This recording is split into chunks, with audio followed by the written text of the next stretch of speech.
Are you willing to learn? See, learning is different than proving. Learning is different than, it's an inquiry. It's not an advocacy. So whenever you hear yourself advocating, for instance, well, I know how this works because this is the way we've done it from the beginning of time till now. It's worked and that's how we do it. Don't mess with it. That is an advocacy. And let me prove it to you. I'm telling. Have you noticed that? Learning is asking, geez, I wonder, I know that this is how we've always done it. I wonder if there might be a new way of doing it that will open up a greater possibility. If you see those two, one's a statement. If you notice the statement, the arrows are pointing to it. Which one covers the greatest amount of ground? You know what? The next Babe Ruth might be sitting down there and you're not here and you might think he's nuts or she's nuts because they're questioning the rules that you've not questioned for a long time. And those of you that are coming up, you might have something in your mind that you think is going to work, and then somebody's going to be telling you, hey man, you might want to check that out. I tried it, didn't work. And you don't want to listen. That's fine. Not a problem. But it's the same point. You're going to prove what you want to prove. What I'm asking you to do is consider, if you start thinking about an unprecedented future, and I will say that it's probably difficult to do that, because if you do, guess what you're going to assault?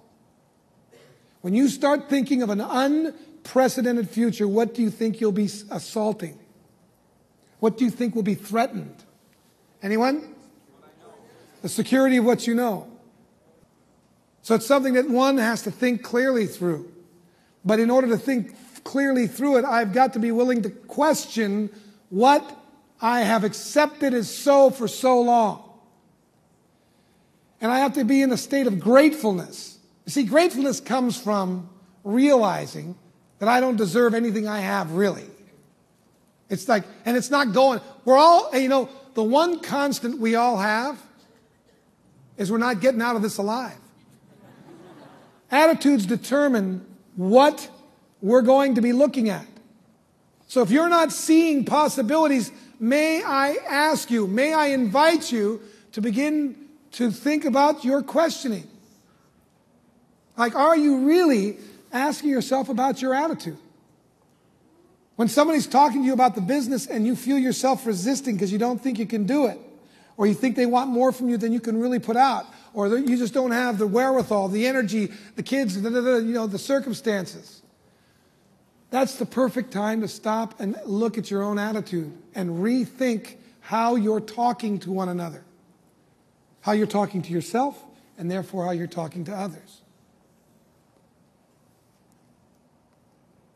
Humility is the willingness to be wrong, assuming a learning stance, be open to what you don't know. Resistance.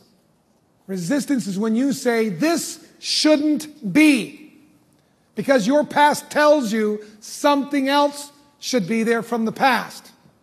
The minute you say it shouldn't be, what do you want to do with it? Change it, get rid of it, not have anything to do with it. So you reject the moment, which is where the possibility is. The greatest breakthroughs of all time happened usually out of some foible, that some breakdown, some misstep, and the human being involved went, wait a minute. One small story before I go. They never invite me back here again. I do prison trainings with youth from 14 to 20. They're incarcerated. I do them with kids that have no hope. And I work with an organization called Straight Ahead Ministries. We've been able to turn the recidivism rate in our programs from 80%, which is the national average, to 8% with our kids. There are kids that are now lawyers, doctors, and professionals out of our program. That's what we work with them for. But every time I walk into that room and I talk to these young convicts, they don't listen to me for the first hour. And it's a free choice model. They're running all over. They're making noise. They're giving me guff. You know, they're Crips and Bloods and so on. So their guff is a little different than the guff you're probably thinking about. But there's one time I'll never forget. It happens every time, usually about 3-4 hours into it. This one particular time was when I first noticed it, and I've noticed it happens every time. So they're getting really disrespectful. No skin off me. I know where I'm headed. So I'm just talking. I'm doing my thing, and they're throwing stuff at me and yelling and laughing, and because they're in this prison. That's how they act. So every time, usually the chaplain or the guy, the social worker that brought me in, or the guards will say, hey, show some respect for this guy. And I say, knock it off, man. In this room, in this place, as long as they're in this room, they choose anything they want. They want to choose that future. You go ahead and let them. That's fine. I'm fine with it. Inevitably, the biggest leader will stand up and say, in this one group, he goes, what you talking about, white boy? Just like that. All of a sudden, focused as a bear. Boom! What are you talking about? I said, nothing. I just said, you're choosing, every moment you're choosing a future. Notice what future you're choosing now. It's up to you. I'm not here to tell you what future to choose. You want chaos? You got it. You know what? Within 10 minutes of that conversation, guess what? Everybody in that room was paying attention. Because he knew doggone well what I was talking about. And you do too. We as human beings, we get this. We just forget. And I believe we're put into each other's lives to call each other to remember that future, that greatness that God has built in every one of us. And our job is to learn to articulate it. So that future is now. And all we're doing is gathering evidence. And that's what I'm going to invite you to. That's my challenge to you this weekend. When somebody's up here talking, ask yourself, first notice your attitude. Are you an opening for them? Can you receive what and if it bothers you, they must have something wonderful to say to you.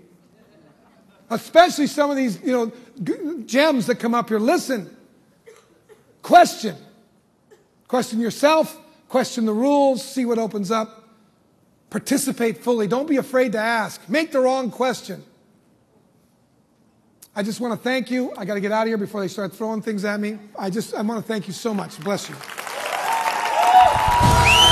Ladies and gentlemen, Mr. Dan Tacchini.